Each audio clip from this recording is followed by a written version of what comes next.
Strategies to improve writing style.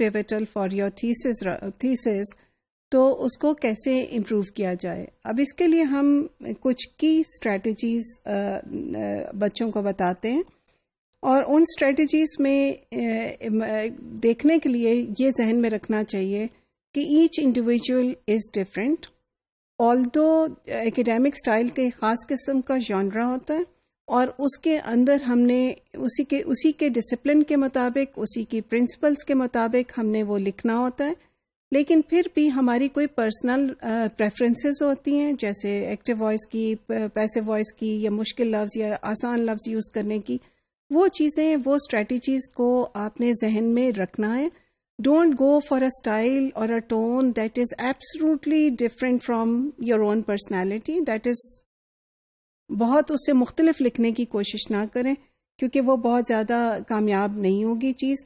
لیکن having said that, that does not mean کہ you can deviate from the academic style of a thesis. آپ کو کوئی بیچ کا راستہ بیچ میں سے ضرور نکالنا ہے. سو ایک جو بہت strong advice, and I can not possibly emphasize it less, is write from an outline. Out line کو آپ یہ سمجھیں کہ آؤٹ لائن میری ایک آرگیومنٹ کا ایک میپ ہے. It's a skeleton of what you are writing. تو make the skeleton first, then think about اس کو کس طرح سے flesh out کرنا ہے اور اس کی شیپ کیسی ہوگی. آپ کا skeleton ٹھیک نہیں ہوگا تو آپ کی body shape of the thesis will also be wrong. سب سے پہلے آؤٹ لائن بنائیں. آؤٹ لائن کو 2-3 طریقے سے دیکھیں، ڈسکس کریں، اپنے سپروائزر سے ڈسکس کریں، اور پھر اس کے بعد اس کو لکھنا شروع کریں. پھر میں ایڈوائز کروں گی آپ کو ایک دفعہ اور، جب آپ آؤٹ لائن بنائیں اس میں یہ بھی سوچیں کہ اس کو کتنا ایکسپینڈ کرنا ہے ایچ پوائنٹ کو. That will give you some focus, کیونکہ so that you don't spend a lot of time explaining the things that are not so crucial to your research process and leaving out less words for something which is more important. تو ذہن میں رکھیں کہ from researcher کہ کیا چیز زیادہ important ہے ایکسپلین کرنی، اس کے مطابق اس کو ویری کریں. Then it is strongly again advised, یہ تو ایک بہت بڑا رول ہے یہ نمبر بی والا. اٹس اے بگ رول کہ جب بھی آپ کچھ لکھنا ہوتا ہے تو اس کو آپ جب لکھ لیتے ہیں تو we always write the draft and leave it for 1 or 2 days. اس کو ہم کہتے ہیں انکیوبیشن پیریڈ ہوتا ہے. اس انکیوبیشن پیریڈ میں ہم تھوڑا سا اپنے آپ کو ڈسٹینس کر پاتے ہیں اس چیز سے جو ہم نے لکھی ہوتی ہے، and then you come back and sort of redraft. ایسا بالکل نہ کریں کہ ساتھ ہی کوشش کریں کہ میں ایک پرفیکٹ ڈرافٹ لکھوں گا اور لکھوں گی اور بس اس کے بعد پھر میں نے اس کو ریوزٹ نہیں کرنا. You will never be able to write it. There will never be a perfect draft. You can't possibly do it.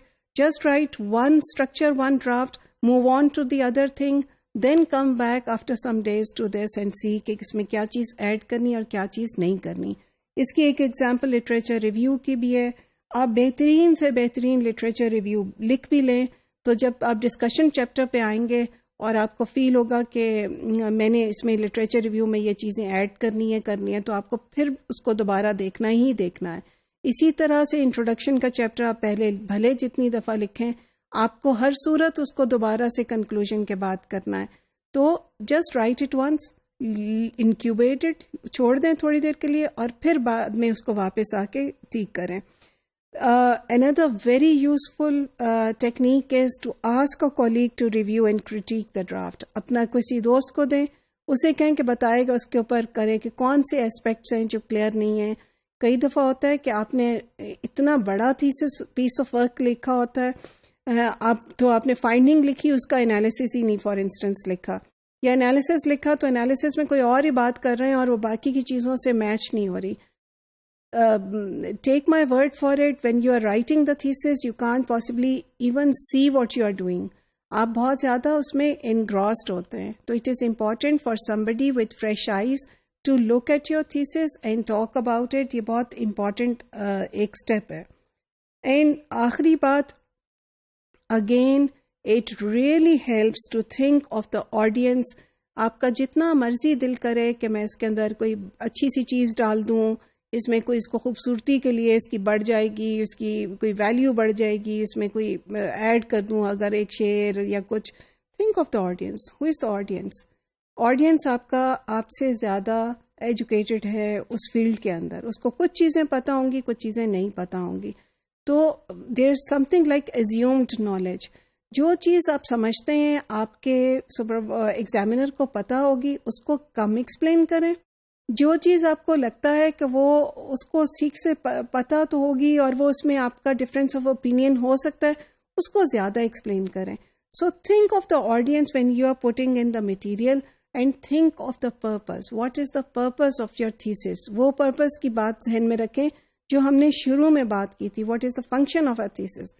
Purpose یہ ہے, آپ نے یہ دکھانا ہے اپنے تھیسس میں کہ you were able to integrate, review literature, synthesize information, explore a specific issue, and then integrate it within the larger literature review and indicate areas of specific further research. So do that precisely.